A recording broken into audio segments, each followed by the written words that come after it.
How you doing? Good run for you guys. Get what you looking for tonight. Yeah, definitely a lot of stuff to build off of.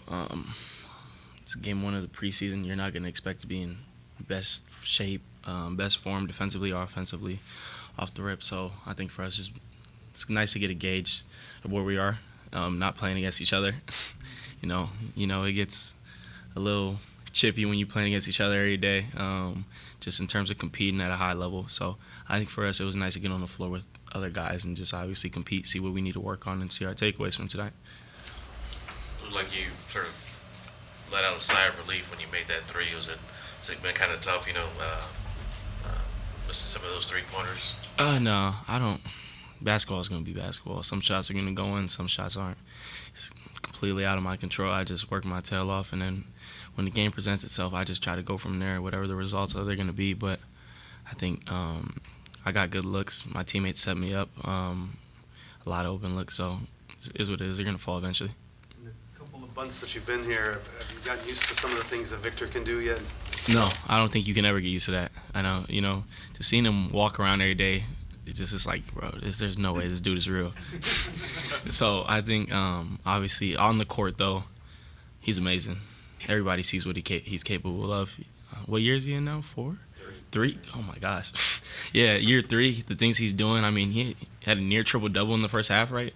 So I think, it's going to be fun to see him evolve over the year, him getting tip-top shape as the season progresses, because there's nothing like being in basketball shape you can only get from playing. So the things he does on the floor, offensively, defensively, he bails a lot of dudes out on both ends of the floor. So it's dope to see. It's not, but no. To answer your original question, no, you don't get used to that. What do you think about the block that he had? That he basically, just went off the backboard and went about. Yeah, I think he's done that to me a few times in practice. So yeah, I'm a little used to that one. What was like defending with him behind you in like a competitive setup for the first time? It just gives you another sense of confidence. Obviously, he's a great communicator, elite rim protector, just elite on the defensive end of the ball in general. So it gives you another layer of confidence, especially for somebody like me that I'm going to hang my hard hat on the defensive end of the basketball, knowing that I have him behind me. Even though your objective is not to get beat, just knowing if the chance that I am going to get beat, I have him behind me, it's like it just gives you, like I said, a sense of relief. Does it change your calculus a little? Like sometimes it makes sense to get beat because you're funneling to him. Oh, no, absolutely not. Nah.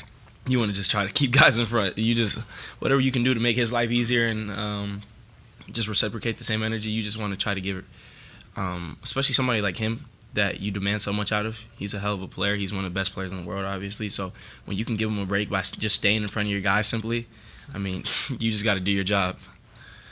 What is your impression of those, just speaking of defense and size, what is your impression of those lineups that have both Victor and Luke in them at the same time? Size. A lot of size. And it'd be interesting. You play with different lineups. Guys get used to playing with each other. I think it's going to be a huge advantage for us as the season progresses. But, I'm looking forward to see them two play together more as the year progresses. They were running pick and roll off each other. Victor's handling the ball. Yeah. What do you guys do on the wing? Is like you have this two-man game going on. You just got to play off of them, understand what your role is, understand if you got to cut, be ready to shoot. Obviously, crash the offensive glass, but let Vic be Vic, Let him be creative, let him be unique. Let him do what he needs to do with the basketball, and you kind of build out from there. You allow him to do what he does because he's going to put us in a great position to kind of move around him and get us a great shot. So you just play off of him. Anybody else? I was going to ask, I know Pop was in practice today. You have Pop, and then you have, Timmy, Duncan, and Madu. Just for a young player like you, do you just sort of kind of try to be a sponge off of those guys? Or? Today after practice, Coach Pop was there, and I think I sat with him for like 15, 20, maybe even 25 minutes, just kind of bombarding him with questions. I was just sitting there. It's dope. It was my childhood. I got to see him win a lot. So I think for me, just being able to see him, like have him in my presence and be in his presence and understand, like, I can go walk and sit down next to him and he knows who I am and he's going to try to do everything in his power to give me knowledge when I ask. And even when I don't ask, he's come up to me and I'm like, this is insane. Like, this is ridiculous. I remember I was working out one time and he, like, in the middle of the workout, like, Tim was with him. Like, he walked on the court, was like, I want you to focus on these things. Like, if you do this, you're going to be good. So just having him in my utility belt, in a sense, like, I can't think of the right way to explain it, but it's a beautiful thing. I'm so grateful. I'm so grateful to have a powerful basketball mind like him. Was there nervous that he wouldn't know who you were the first time he walked up to you? Oh, I was expecting to him not to have any idea who I was. I mean, I'm probably at the absolute bottom of his totem pole of people, so I wasn't gonna take it personally at all. Did he call you by name? Yeah, he did. He did. First and last. And the thought in your head when he said Carter or Bryant? I was like, this is not real right now. This is not real. Okay. Thanks, Carter. Appreciate you guys. Thank you.